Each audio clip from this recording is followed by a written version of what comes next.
সালে আমাদের পৃথিবীর সেলিমের অবস্থা কিরকম হবে দেখো তো। এক্ষুনি দেখতেছি স্যার। কি হলো অ্যাসিস্ট্যান্ট, এতক্ষণ লাগছে কেন? স্যার স্যার 2024 সালে স্যার কি হবে সব জানিয়ে দিছি ডিটেইলস। 2024 সালে পৃথিবীর ডিটেইলস কি হবে সব জানিয়ে দিছি। ও মাই গড। বেশ, তাহলে শোনাও তো 24 সালে ছেলেমেয়েদের অবস্থা কেমন হবে। স্যার 2024 সালে একটা ভাইরাস চলে আসবে পৃথিবীতে। স্যার সেই ভাইরাসটি যদিও 2024 সালের আগে এসে গেছে, কিন্তু এটি 2024 সালে ব্যাপকভাবে বিস্তৃত লাভ করবে। সেই কি অ্যাসিস্ট্যান্ট? তাহলে তো মহা মুশকিল। ভাইরাসটির নাম কি? স্যার ভাইরাসটার নাম হবে টিকটক। সে ভাইরাসে ছেলেমেয়েরা এতটাই আক্রান্ত হয়ে পড়বে যে প্রতিটা ছেলেমেয়ে সেটার প্রতি আসক্ত হয়ে পড়বে। ভাইরাসটিতে আক্রান্ত হওয়ার পরে ছেলেমেয়েরা একা একা নাচবে, একা একা বকবে, তাদের কোনো লাজ লজ্জা থাকবে না। তার মাথার জায়গায় পাছা আর পাছার জায়গায় মাথা থাকবে। তার মাথা মগজ থাকার বদলে গু থাকবে, গু। সে ভাইরাসে আক্রান্ত হয়ে তারা একা একা বকবে আর সবাইকে বলবে যে সাপোর্ট করলে সাপোর্ট পাবে। তাহলে তো বড় মুশকিল অ্যাসিস্ট্যান্ট। আচ্ছা অ্যাসিস্ট্যান্ট 2024 সালে পড়ালেখার অবস্থা কিরকম হবে? এক্ষুনি দেখতেছি স্যার।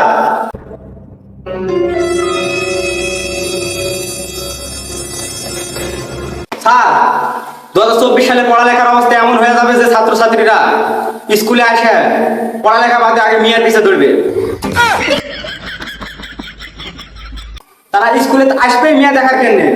ও মাই গড। তারা পড়ালেখার বদলে মেয়েরা পাগলা দেখবে। তারা স্কুলে আসে কোনো কথা বাদে আগে যায় বিড়ি জানবে। স্যার ডায়রিয়া হলে মানুষ যেরকম 5-6 বার করে হাগে, তারা সেরকম করে দিনে 5-6 প্যাকেট করে বিড়ি খাবে। তারা এমন করে বিড়ি টান মারবে যার মনে হবে যে গাঁজার টান মারতে। সে কি অ্যাসিস্ট্যান্ট? তাহলে তো মহা মুশকিল। আমরা আমাদের প্রজন্মদের জন্য যে লেখাপড়া আবিষ্কার করে যাচ্ছি, আর আমাদের প্রজন্মরা এই লেখাপড়া বাদ দিয়ে প্রেম প্রীতি করে বেড়াবে, সিগারেট বিড়ি খেয়ে বেড়াবে। এটা কি শোনালে অ্যাসিস্ট্যান্ট?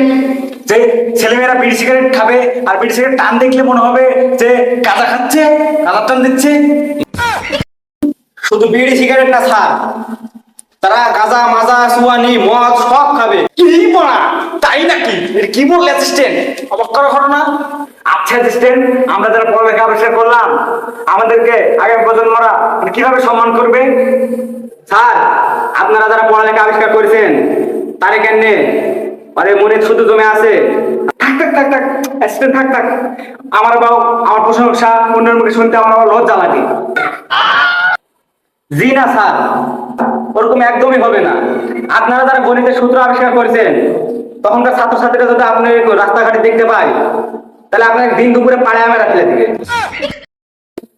আপনারা পোদ মারে গু বাইর করে ফেলে দিবে স্যার। স্যার আপনারা যারা গণিতের সূত্র আবিষ্কার করেছেন, তারা যদি তখনকার ছাত্র দেখতে পায়, তাহলে খালার উপর পোদ মেরে ফেলে দিবে স্যার। বিশাল মুশকিলের ব্যাপার তো। আপনার ভাই নিউটনের মাথায় আপেল পড়ার জন্য যেগুলো সূত্র আবিষ্কার করেছিল, তখন কারা সারপাল যদি নিউটনে দেখতে পায়, তাহলে মাথার উপর আপেল না ইটকেল ফেলবে, তালে গাছ ফেলে থেকে ইটকেল। আচ্ছা অ্যাসিস্ট্যান্ট, এগুলো কিসের জন্য হচ্ছে? স্যার এগুলো সব কারণের জন্য দায়ী একমাত্র ওই ভাইরাসটা স্যার। ওই টিকটক নামক ভাইরাসটাই দায়ী স্যার। ওই ভাইরাসটা যদি আমরা শেষ করতে পারি, তাহলে এগুলো আর হবে না স্যার। আচ্ছা অ্যাসিস্ট্যান্ট, এই টিকটক নামক ভাইরাসটি পৃথিবীতে আসার আগে তো আমাদেরকে ধ্বংস করতে হবে। স্যার এর জন্য তো আমাদের টাইম লাইনের মাধ্যমে 2014 সালে যেতে হবে।